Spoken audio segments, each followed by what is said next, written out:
So today we're going to talk about the organelles of the plant cell. If you haven't watched the video of the organelles of the animal cell, I suggest you go back and recap that, because a lot of the organelles within the plant cells are quite similar to the ones in animal cells, but right now we're going to talk about the ones that are different. So here I've covered up labels of the plant cell organelles. Try to take a guess as to which one is which. So talking about the ones that are different to the animal cell, the first organelle that we're thinking of is the cell wall. So the cell wall is made of cellulose. Cellulose is a strong, complex carbohydrate. And the purpose of the cell wall is for strength and support.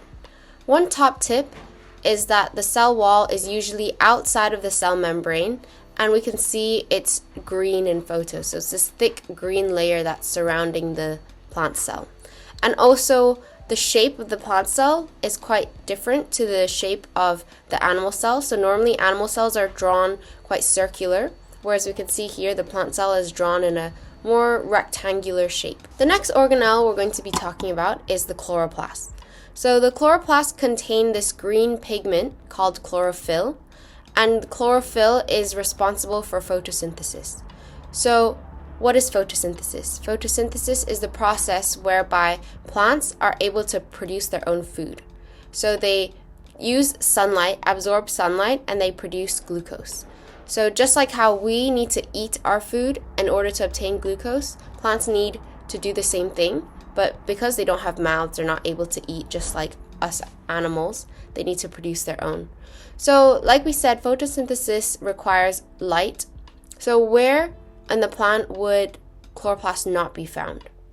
The answer is in root cells.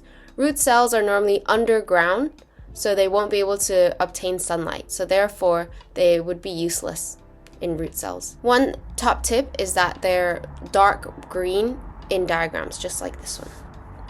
And the next organelle we're going to talk about is the vacuole. So the vacuole is this big round circle in white in this diagram, and it's this space filled inside the cell, and it contains sap.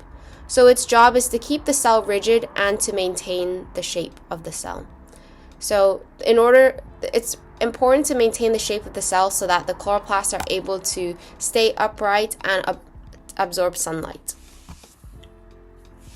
So here is a plant cell that we can see in real life, and this is seen under an electron microscope. So the diagrams you saw earlier were drawn, so not a real plant cell, but the earlier ones were what the plant would look like under a light microscope, and here we've got an electron microscope. So here they've labeled the different cells.